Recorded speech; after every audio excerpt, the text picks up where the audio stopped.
las debilidades, frente a las amenazas que conlleva la crisis económica, Guipúzcoa está manifestando una serie de elementos de fortaleza, que van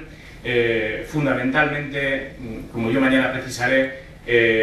por su cohesión social interna, por la falta de grandes desequilibrios sociales en la conformación de su sociedad, por que la mayor parte del empleo generado en Guipúzcoa es de empresas que surgen aquí y se desarrollan aquí, es decir, por empresas localizadas frente a la deslocalización que en otras sociedades se puede producir, por la gran inversión en innovación y en investigación y desarrollo que está realizando, etc.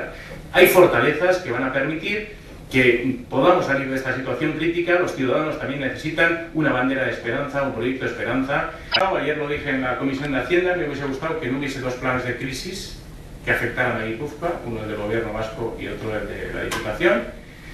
Pero ya lo ha dicho Olano, que desde el primer momento en el que se produce el cambio de gobierno, la Diputación Foral, el propio Diputado General, se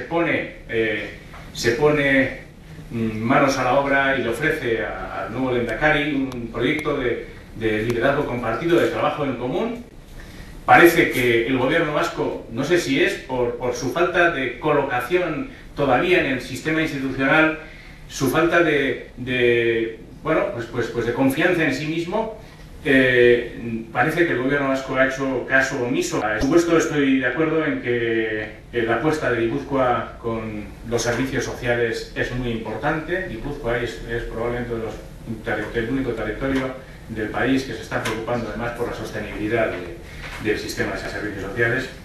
Yo creo que es importante la llamada que ha hecho a que compartamos un suelo ético común, a que las políticas frente a los daños producidos por ETA, las víctimas, etcétera, etcétera, no provoquen divisiones entre los que tenemos una actitud absolutamente clara frente a ETA, que la acción política y el discurso político contra el terrorismo sea un discurso aunado.